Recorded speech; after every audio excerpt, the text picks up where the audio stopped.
बच्चों, welcome to KK sensically. बच्चों, आज की टॉपिक काफी इंपॉर्टेंट है क्योंकि आज मैं करवाने वाला हूं आपको जो ऑर्गेनिक केमिस्ट्री का जो बेसिक कंसेप्ट होता है उसके बारे में बच्चों डिस्कस करूंगा, जिसमें से फ्यूजन ऑफ बॉन्ड आएगा, carbocation formation, कार्बेनाइन formation, free radical formation और उन सबको स्टेबलाइज करने वाले कौन कौन से फैक्टर्स हैं। और उन फैक्टर्स में से जो एक फैक्टर है हमारा इंडक्टिव फैक्ट, आज इस वीडियो में इस टॉपिक को कवर करूंगा। ठीक है बच्चों, और उस इंडक्टिव फैक्ट के क्या क्या बेनिफिट है, क्या क्या वो करता है, इन सबको डिस्कस करूंगा बच्चों। तो आप इस चैनल को जल्दी से सब्सक्राइब कर लो बच्चों और स्टार्ट करते हैं वीडियो को। देखो बच्चों, जैसे कि मैंने एक एग्जांपल लिया है कि CH3Cl पे जब हम लोग एक्वस KOH देते हैं, मतलब OH माइनस देते हैं, तो प्रोडक्ट बन जाता है ये CH3OH। तो ये कैसे बन जाता होगा? तो पहले ये बॉन्ड टूट जाता है ना। तो टूटने के बाद क्या आता है? इस पर पॉजिटिव चार्ज आता है, तो इसको कहते हैं हम लोग रिएक्शन इंटरमीडिएट। और रिएक्शन इंटरमीडिएट जो है उस पर फिर बाद में ये जो OH नेगेटिव अटैक करता है तो ये प्रोडक्ट बनता है। ठीक है, तो अब ये जो है बेटा, ये है हमारा रिएक्शन इंटरमीडिएट। तो ये जो रिएक्शन इंटरमीडिएट का फॉर्मेशन होता है वो दो तरीके से फॉर्मेशन होता है। पहला है बेटा homolytic fusion. First fusion is called homolytic fusion. Homolytic fusion, इसमें क्या होता है कि जब बॉन्ड टूटता है, जैसे कि मान लो C और X के बॉन्ड टूटेंगे, है ना, तो उसमें क्या होगा, किसी ने किसी को इलेक्ट्रॉन दिया नहीं, ना किसी ने किसी को इलेक्ट्रॉन लिया, बल्कि क्या हुआ, अपना अपना इलेक्ट्रॉन लेकर वो अलग हो जाते हैं। ठीक है बच्चों, मतलब जैसे एक एक इलेक्ट्रॉन को शेयर करके दोनों ने बॉन्ड बनाया था, तो ये अपना इलेक्ट्रॉन ले लेगा और ये भी अपना इलेक्ट्रॉन ले लेगा, और इस तरह से बन जाता है बच्चों free radical. This is called free radical, है ना बच्चों, ये कहलाता है हमारा फ्री रेडिकल। इसकी हाइब्रिडाइजेशन बच्चों sp2 एंड sp3 दोनों में कंसीडर किया जाता है, क्योंकि सिंगल इलेक्ट्रॉन जो रह जाता है बच्चे इसके पास, अगर यहां पर ये सिंगल इलेक्ट्रॉन नहीं रहता तो sp2 होता, एक एक्स्ट्रा इलेक्ट्रॉन होता तो sp3 होता, तो दोनों ही इसको हम कह सकते हैं। ठीक है बच्चों, तो ये हो गया बेटा जी हमारा फ्री रेडिकल। ये कब फॉर्म होता है?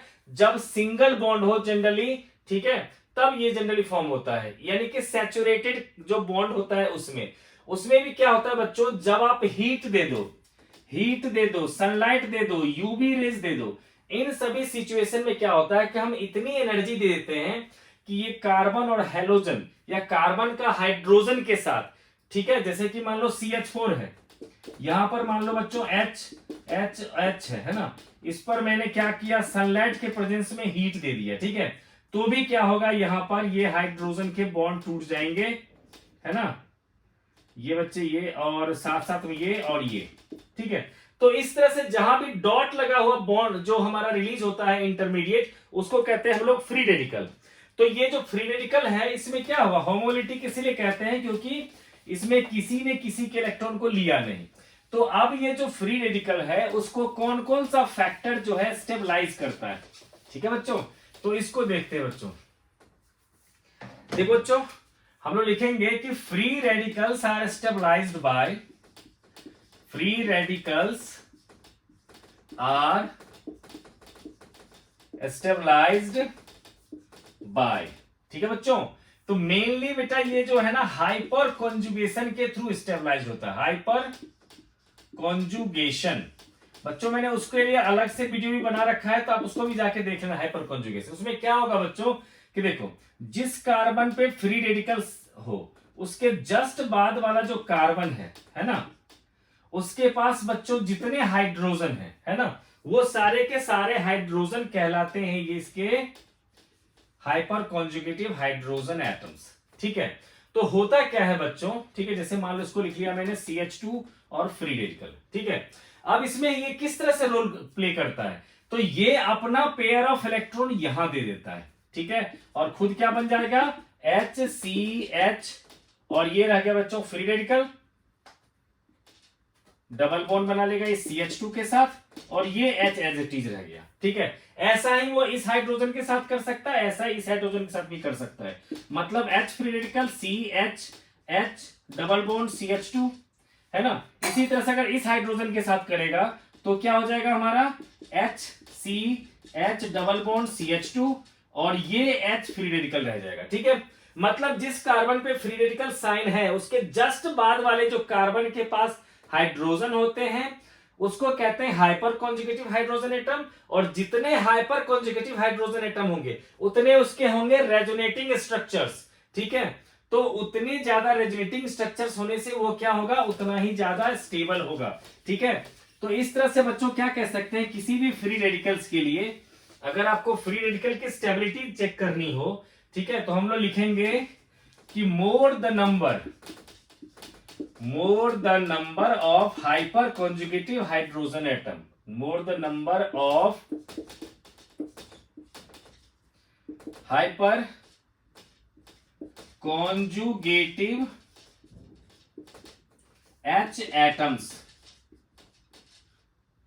ठीक है, more stable will be the more stable will be the free radicals। ठीक है बच्चों, जितना ज्यादा होगा बेटा हाइपर कॉन्जुगेशन, उतना ज्यादा हाइपर कॉन्जुगेट हाइड्रोजन उतना ज्यादा। अब आप कहोगे कैसे, तो देख लो, अगर मान लो बेटा जी मैंने एग्जांपल लिया CH3 CH2 CH2 free radical, है ना, दूसरा एग्जांपल लिया मैंने CH3 CH free radical CH2 CH3, तीसरा ले लिया मैंने CH3 C CH3 CH3। ठीक है बच्चों, देखो बच्चों दोनों सारे मॉलिक्यूल में क्या क्या है, चार चार कार्बन है, लेकिन देखो इस फ्री रेडिकल वाले कार्बन के जस्ट बाद, यानी कि ये जिसको अल्फा कार्बन भी कहेंगे, उसके हाइड्रोजन कितने हैं, सिर्फ 2। तो यानी किसके पास क्या है, 2 हाइपर कॉन्जुगेटिव हाइड्रोजन एटम्स, है ना। इसमें देखो कितने हाइपर कॉन्जुगेटिव हाइड्रोजन एटम्स है, तो जस्ट बाद ये भी है और जस्ट बाद ये भी है, तो 3 और 2 कितना हो गया, 5। तो 5 हाइपर कॉन्जुगेटिव हाइड्रोजन एटम्स। ठीक है, इसमें देखो बच्चों 3 3 3, क्योंकि जस्ट बाद ये भी है ये भी है ये भी है, तो क्या हो गया 9 हाइपर कॉन्जुगेटिव हाइड्रोजन एटम्स। ठीक है बच्चों, और आपको बता चुका हूं कि जिस मॉलिक्यूल में जितना ज्यादा हाइपर कॉन्जुगेटिव हाइड्रोजन एटम होंगे वो उतना ज्यादा स्टेबल होगा। तो इससे ज्यादा स्टेबल होगा ये और इससे ज्यादा स्टेबल होगा ये। ठीक है बच्चों, तो ये था बेटा जी फ्री रेडिकल। तो ये क्लियर हो गया कि जहां पर हमारे पास फ्री रेडिकल की स्टेबिलिटी की बात होगी तो वहां देखेंगे जिसके पास ज्यादा हाइड्रोजन एटम वही ज्यादा होगा स्टेबल। ठीक है बच्चों, तो इसको बेटा हम लोग जो है हाइड्रोकार्बन में भी इसका एग्जांपल आता है। ठीक है, लेकिन अभी मैं चलता हूं बच्चों हेट्रोलिटिक फ्यूजन में, उसको हम लोग हाइड्रोकार्बन वाले चैप्टर्स में ही डिस्कस कर लेंगे। बस बेसिक कंसेप्ट आपको यही पता होना चाहिए कि जब भी कभी हमारा फ्री रेडिकल फॉर्म होगा, और फ्री रेडिकल का फॉर्म होता है जब हीट सनलाइट यूवी रेज देते हैं तब आता है फ्री रेडिकल फॉर्मेशन, और फ्री रेडिकल को स्टेबलाइज करने के लिए हाइपर कॉन्जुगेशन। अब बेटा सेकंड है हमारा हेट्रोलिटिक फ्यूजन। हेट्रोलिटिक फ्यूजन, इससे पहले करवाया था होमोलिटिक। हेट्रोलिटिक फ्यूजन, इसमें बेटा 2 पार्ट आता है। पहला पार्ट आता है हमारा formation of carbocation, formation of carbocations. ठीक है, इसमें क्या होता है बच्चे, देखो जैसे कि मान लो कार्बन के साथ कोई मोर इलेक्ट्रोनेगेटिव एटम जुड़ा हुआ, जस्ट लाइक हेलोजन कोई है, तो ये क्या करेगा, शेयर्ड पेयर इलेक्ट्रॉन को इससे छीन लेगा। ठीक है, तो इससे क्या होगा, इस पर आ जाएगा पॉजिटिव चार्ज, तो इसको कहेंगे हम लोग कार्बोकैटायन, कार्बोकैटायन या फिर कार्बोनियम आयन भी कहते हैं इसको। और कार्बोनियम आयन हो गया इसको। इसके अलावा इसकी जो हाइब्रिडाइजेशन होती है वो हाइब्रिडाइजेशन होता है इसका sp2। ठीक है बच्चों, तो ये आ गया बेटा जी हमारा कार्बोकैटायन का फॉर्मेशन। ठीक है, और उसकी हाइब्रिडाइजेशन हो गई sp2। अब देखते हैं बेटा कि कौन कौन सा फैक्टर है जो कार्बोकैटायन की स्टेबिलिटी को डिसाइड करता है। ठीक है बच्चों, देखो बेटा पॉजिटिव चार्ज होने का मतलब क्या हो गया कि इस पर इलेक्ट्रॉन की कमी है, तो जो जो भी फैक्टर या तो इसके पॉजिटिव चार्ज को डिस्पर्स कर दे, यानी कि कम कर दे थ्रू रेजोनेंस हो, या फिर इलेक्ट्रॉन सप्लाई करके इसके पॉजिटिव चार्ज को कम कर दे, वो सब इसको स्टेबलाइज कर देगा। ठीक है, तो बेटा देखो मेनली जो है मैं 2 फैक्टर अभी यूज करूंगा। ठीक है बच्चों, तो आप देखो बच्चों hyper conjugation, plus I effect और रेजोनेंस, ये तीन फैक्टर्स हैं जो क्या करता है कि कार्बोकैटायन की स्टेबिलिटी को डिसाइड करता है। ठीक है बच्चों, तो सबसे पहले बेटा हाइपर कॉन्जुगेशन को हम लोग देखते हैं। अभी आप लोग बेटा देखा था हाइपर कॉन्जुगेशन का क्या रोल था कि जितना ज्यादा number of hyper conjugative hydrogen atom उतने ज्यादा रेजोनेटिंग स्ट्रक्चर उतनी ज्यादा स्टेबिलिटी। तो हम लोग इसमें कार्बोकैटायन में भी यही कर सकते हैं। देखो CH3 CH2 CH2 CH2 plus charge है ना, इसके पास कितने हाइपर कॉन्जुगेटिव हाइड्रोजन एटम, सिर्फ 2 है। अब देखो दूसरा लिया मैंने CH3 CH positive CH2 CH3, ये हो गया दूसरा। ठीक है बच्चों, और तीसरा मॉलिक्यूल ले लेता हूं मैं CH3 C पॉजिटिव। ठीक है, इसके अलावा बेटा तीनों तरफ देते हैं CH3 CH3 CH3। तो देखो बच्चों यहां पर क्या हो गया, एक इस कार्बन के जिस पर पॉजिटिव चार्ज है उसके जस्ट बाद वाले कार्बन के हाइड्रोजन होंगे हाइपर कॉन्जुगेटिव, इसके जस्ट बाद ये भी है ये भी है ये भी है। तो यहां कितना हो गया 9 हाइपर कॉन्जुगेटिव हाइड्रोजन एटम, और यहां कितना हो गया 3 और 2 5, और यहां क्या हो गया 2। ठीक है बच्चों, तो अगर स्टेबिलिटी देखा जाए तो इससे ज्यादा स्टेबल ये, इससे ज्यादा स्टेबल ये, यानी कि हम लोग कह सकते हैं कि more the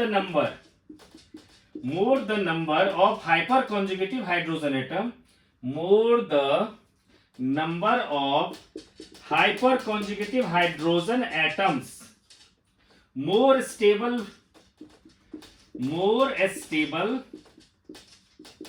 will be the carbocation। ठीक है बच्चों, अगर जो बच्चों जिसको वर्ड्स क्लियर नहीं होंगे, मैंने बोल भी रहा हूं मैं कि more the number of hyper conjugative hydrogen atom more stable will be the carbocation. ठीक है बच्चों, अब देखो बच्चों इस कार्बन पे पॉजिटिव चार्ज है बच्चे, ये क्या है, ये डायरेक्टली कितने कार्बन के कांटेक्ट में, सिर्फ एक, तो इसको कह सकते हैं 1 डिग्री कार्बोकैटायन। ये देखो ये जिस कार्बन पे पॉजिटिव चार्ज है वो डायरेक्टली कितने कार्बन से कांटेक्ट में है, 1 और 2। ठीक है, मतलब इसकी 4 वैलेंसी में से कितनी वैलेंसी को सेटिस्फाई कर रहा है कार्बन, तो कहोगे एक ये और एक ये, है ना। तो ये क्या हो गया 2 डिग्री, और ये क्या होगा बच्चे 3 डिग्री। तो आपने देखा 1 डिग्री से ज्यादा स्टेबल 2 डिग्री और 2 डिग्री से ज्यादा स्टेबल 3 डिग्री। तो देयरफॉर कह सकते हैं stability of carbocation, stability of carbocations increases. ठीक है, इंक्रीजेस क्या क्या लिखेंगे बच्चों, 1 डिग्री से ज्यादा स्टेबल होगा 2 डिग्री, और 2 डिग्री से ज्यादा स्टेबल होगा बच्चों 3 डिग्री। ठीक है, तो 1 डिग्री कार्बोकैटायन से ज्यादा स्टेबल होगा 2 डिग्री कार्बोकैटायन, उससे ज्यादा स्टेबल होगा 3 डिग्री कार्बोकैटायन। ये कौन से रूल के अकॉर्डिंगली बच्चों, हाइपर कॉन्जुगेशन। ठीक है, तो बच्चों हाइपर कॉन्जुगेशन तो क्लियर हो गया आपको। ठीक है, अब चलते हैं बच्चों प्लस आई इफेक्ट। तो देखो बच्चों इंडक्टिव इफेक्ट का मैंने अलग से वीडियो बना रखा है, आप लोग चाहो तो उसको भी पहले देख लेना। ठीक है, कि इंडक्टिव इफेक्ट क्या क्या करता है, वो एसिडिटी बेसिसिटी पे क्या इफेक्ट करता है, और जो कार्बोकैटायन पे जो इफेक्ट करता है वो तो मैं अभी डिस्कस करूंगा ही। ठीक है बच्चों, तो अब हम लोग डिस्कस कर रहे हैं बच्चों प्लस आई इफेक्ट। तो होता क्या है बच्चे, देखो इसमें भी हम वही मॉलिक्यूल एग्जांपल लेते हैं CH3 CH2 CH2 प्लस। देखो बच्चों क्या होता है कि एक्चुअली देखो कार्बन जिस पर पॉजिटिव चार्ज होता है ना बच्चों, उसको आप इलेक्ट्रॉन डेफिशिएंट समझ सकते हो सीधी सी स्टेप में, या फिर यूं ही समझ सकते हो कि इस कार्बन की हाइब्रिडाइजेशन sp2 है, और sp2 का मतलब कितना हो गया, देखो बेटा जी sp2 का मतलब हो गया 33% s कैरेक्टर, है ना बच्चों।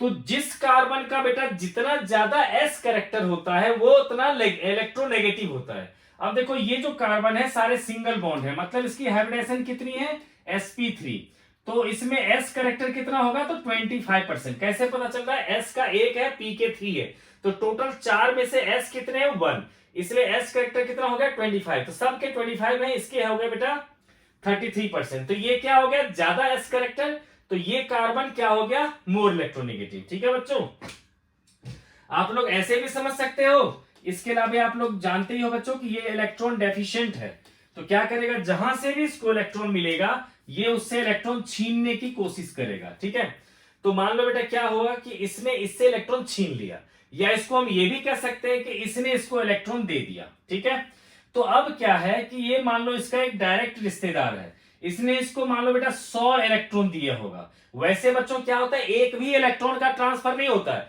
लेकिन मैं समझाने के लिए कि मान लो इसने अगर 100 दिया होगा, क्योंकि ये डायरेक्ट इसके रिश्तेदार थे, और ये क्या हो गया उसके रिश्तेदार के रिश्तेदार, तो ये उतना तो हेल्प कर नहीं पाएगा, तो ये कितना देगा 10, ये कितना देगा 1, ठीक है। तो इस तरह से इसको 111 के करीब मान लो इसको मिल गया, ठीक है। ये क्या था, इलेक्ट्रॉन डेफिशिएंट, तो भी इसको 111 मिल गया। अब दूसरा एग्जांपल लेते हैं, CH3 C positive CH2 CH3, ठीक है। अब देखो इस कार्बन का, ये इसके इसमें देखो सिर्फ डायरेक्ट रिश्तेदार सिर्फ इसका एक ही था, लेकिन इसके दो डायरेक्ट रिश्तेदार है, एक ये भी है, ये भी 100 देगा, ये भी 100 देगा, और ये इसका रिश्तेदार है इसलिए क्या देगा 100 और ये देगा 10 और ये देगा 100, यानी कि 210 मिल गया इसको इलेक्ट्रॉन, है ना। इस तरह समझ सकते हैं। और 3 डिग्री की बात करेंगे बच्चों तो क्या होगा, CH3 C plus CH3 CH3, ये तीनों के तीनों उसके रिश्तेदार डायरेक्टली उसी से जुड़े हुए हैं ना, तो इसका मतलब ये भी 100, ये भी 100, ये भी 100। तो आप लोग देखो बच्चों, ये भी डेफिशिएंट था, ये भी डेफिशिएंट था, इसके पास भी इलेक्ट्रॉन की कमी, सबके पास इलेक्ट्रॉन की कमी थी। तो सबसे ज्यादा इलेक्ट्रॉन किसको मिला, इसको मिल गया 300, यानी कि इसकी डेफिशिएंसी लगभग खत्म होने वाली है ना। तो ये क्या होगा, मोस्ट स्टेबल, और इससे कम इलेक्ट्रॉन मिला इस केस में, है ना, और सबसे कम इलेक्ट्रॉन मिला इसमें, ठीक है। तो जिस पॉजिटिव चार्ज को बच्चों जितना ज्यादा इलेक्ट्रॉन मिलेगा वो क्या होगा, उतना ज्यादा स्टेबल। तो इससे ज्यादा स्टेबल ये, और इससे ज्यादा स्टेबल ये, और आपको पता ही है कि ये डायरेक्टली एक ही कार्बन से जुड़ा हुआ, तो ये है 1 डिग्री, ये है बच्चों 2 डिग्री, और ये है 3 डिग्री, है ना। तो हम यहां भी कह सकते हैं कि since plus I effect increases from 1 degree से ज्यादा 2 डिग्री से ज्यादा 3 degree, therefore stability of carbocation, stability of carbocation also increases, जिसमें 1 डिग्री से ज्यादा 2 डिग्री से ज्यादा 3 डिग्री, ठीक है ना बच्चों। तो ये होगा बेटा स्टेबिलिटी का, ठीक है। तो प्लस आई इफेक्ट क्या कहता है कि जितना ज्यादा उसके पास ब्रांचिंग होगा, है ना, जितना क्लोज ब्रांचिंग होगा उतना ज्यादा यहां पर उसको इलेक्ट्रॉन मिलेगा, वो उतना ज्यादा स्टेबल होगा, ठीक है बच्चों। क्लियर हो गया। अब 2 इफेक्ट तो बच्चों हो गया, अब तीसरा इफेक्ट है बच्चों रेजोनेंस का, ठीक है। तो रेजोनेंस का बेटा क्या है कि ये चीज जो है ना वो मैं थोड़ा सा शॉर्ट में डिस्कस करूंगा, क्योंकि जब तक आपको रेजोनेंस का जो इफेक्ट है वो अगर आपको नहीं पता होगा तो थोड़ा सा आपको कम समझ में आएगा। बट मैं एग्जांपल ले रहा हूं बच्चों, ठीक है, रेजोनेंस के लिए। जैसे कि मान लो बेटा जी, यहां पर कोई भी ग्रुप ले लिया, मान लो ये है हमारा CH2 पॉजिटिव, ठीक है, ये ले लिया मैंने CH2 पॉजिटिव, ठीक है। अब देखो बच्चों क्या होगा कि ये जो पेयर ऑफ इलेक्ट्रॉन है ये यहां चला जाएगा, इसके कारण पॉजिटिव चार्ज क्या आएगा, यहां पर आ जाएगा। ये मान लो बच्चे क्या होगा, ये इधर शिफ्ट करेगा, इसके कारण पॉजिटिव चार्ज यहां पर, ये यहां शिफ्ट करेगा, इसके कारण पॉजिटिव चार्ज यहां पर, ठीक है बच्चों। तो देखो बेटा क्या होता है, वैसे आप रेजोनेंस इफेक्ट देखोगे ना बेटा, तो इसमें रेजोनेटिंग स्ट्रक्चर्स जो बच्चे ने उसको देख रखा होगा वीडियो, वो इस तरह से समझ सकता है बच्चे। देखो देखो ये जो CH2 प्लस है ना, ये पेयर ऑफ इलेक्ट्रॉन बेटा इस पे जाएगा, तो क्या बन जाएगा यहां पर, यहां positive charge double bond CH2, ठीक है। अब क्या होगा, इस डबल बॉन्ड को अगर आप यहां शिफ्ट कर देते हो, है ना, तो मैं नीचे लिख देता हूं इसको, तो उसके बाद क्या होगा बच्चों, इसको मैं हटा देता हूं, ऊपर ही लिख देता हूं, पता नहीं नीचे नजर ना आए आप लोग को। मेनली क्या है बेटा, मैं रेजोनेटिंग स्ट्रक्चर्स दिखा रहा हूं आपको कि किस तरह से रेजोनेटिंग स्ट्रक्चर जो है CH2 के बनेंगे, ठीक है बेटा। अब क्या होगा, ये डबल बॉन्ड है ना, इसको अगर मैं यहां शिफ्ट कर दूंगा तो डबल बॉन्ड यहां आ जाएगा और इसका पॉजिटिव चार्ज यहां आ जाएगा, ठीक है। तो मॉलिक्यूल जो बेटा बना हुआ था हमारा, डबल बॉन्ड CH2 था, ये डबल बॉन्ड यहां, और ये आ गया बेटा पॉजिटिव चार्ज। फिर से इस डबल बॉन्ड को अगर मैं यहां शिफ्ट करूंगा तो क्या होगा बेटा, double bond double bond double bond CH2, है ना, और यहां पर आ गया पॉजिटिव चार्ज। फिर लास्ट स्टेप में इसको यहां पर दे दूंगा, ठीक है। तो जैसा था मॉलिक्यूल उसी तरह से बन जाएगा। यहां double bond double bond double bond single bond CH2 positive, ठीक है बच्चों। तो आपने देखा बेटा इस कार्बन पे जो पॉजिटिव चार्ज था वो कभी यहां पे आ गया, कभी यहां पे आ गया, कभी यहां पे आ गया, जैसा कि मैंने शॉर्टकट में यहां पर दिखाया। तो ये एक जगह का पॉजिटिव चार्ज 4 जगहों पे डिस्पर्स हो गया, ठीक है ना। इसके कारण क्या होगा, इसका पॉजिटिव चार्ज कम हो जाएगा, जिसके कारण क्या होगा, ये स्टेबलाइज हो जाएगा, ठीक है बच्चों। तो ये था बेटा जी हमारा हेट्रोलिटिक फिजन का फर्स्ट पार्ट, जिसमें कि कार्बोकैटायन की जो है हमने स्टेबिलिटी डिस्कस करी, ठीक है बच्चों। अब डिस्कस करते हैं बेटा हेट्रोलिटिक फिजन का सेकेंड पार्ट, कि जब कार्बन से कम इलेक्ट्रोनेगेटिव एलिमेंट कोई उसके साथ जुड़ा हुआ हो, है ना। तो उसमें आता बेटा सेकेंड कैटेगरी, इसको कहते हैं formation of carbanion, formation of carbanion, ठीक है बेटा। तो फॉर्मेशन ऑफ कार्बेनायन में क्या होगा, जैसे कि मान लो बेटा ये कार्बन है ना, इसके साथ कोई मैंने मेटल लगा दिया, है ना। अब मेटल और कार्बन में क्या होगा, मोर इलेक्ट्रोनेगेटिव तो कार्बन होगा, तो ये क्या करेगा, मेटल से इलेक्ट्रॉन छीन लेगा। तो इस तरह से कार्बन पे आ जाएगा बच्चों नेगेटिव चार्ज, है ना। हाइब्रिडाइजेशन इसकी अभी भी sp3 ही है, इसको कहते हैं हम लोग कार्बेनायन, है ना बच्चों। और इस मेटल पे आ जाएगा पॉजिटिव चार्ज, ठीक है। तो देखो बच्चों ये जो कार्बोकैटायन जो पीछे करवाया और ये कार्बेनाइन करवा रहा हूं, ये दोनों है हेट्रोलिटिक फिजन, मतलब जहां पर कोई किसी से इलेक्ट्रॉन छीन लेता है, ठीक है बच्चों। तो अब देखो बेटा ये आ गया कार्बेनाइन, आपको दिख रहा है बच्चों किस पर क्या है, नेगेटिव चार्ज है, मतलब इसमें एक्स्ट्रा चार्ज है, एक्स्ट्रा इलेक्ट्रॉन है, ठीक है। तो इसको स्टेबलाइज कौन सा कर सकता है, इसको स्टेबलाइज करेगा वही जो इससे इलेक्ट्रॉन खींच सकता है, ठीक है बच्चों।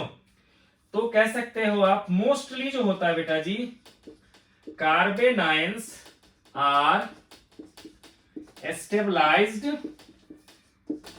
बाय माइनस आई इफेक्ट, ठीक है बच्चों। आप कहोगे मतलब, तो देखो एक कार्बन पे बेटा जी नेगेटिव चार्ज था, ठीक है, दूसरे पे बेटा जी क्या था, इसमें बेटा जी एक Cl लगा दिया मैंने, ठीक है, ओके, ये CH2, ठीक है। तीसरा ले लिया बेटा जी CH Cl Cl negative charge, फिर ले लिया CCl Cl Cl negative charge, ठीक है।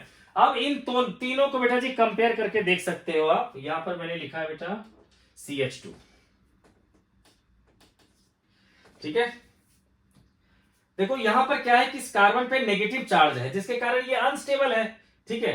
लेकिन यहां पर देखो ये Cl जो है बेटा वो कार्बन से मोर इलेक्ट्रोनेगेटिव है, तो ये क्या करेगा, जो कार्बन पे नेगेटिव चार्ज है उसको कुछ खींच देगा, है ना। मान लो इसके ऊपर 100 किलो का वजन पड़ा हुआ था इलेक्ट्रॉन का, तो अब क्या हुआ 10 केजी इसने उसका वजन को विड्रॉ कर लिया, तो अब 90 केजी का वजन रह गया, तो इससे तो ज्यादा स्टेबल जरूर हो गया होगा, है ना बच्चों।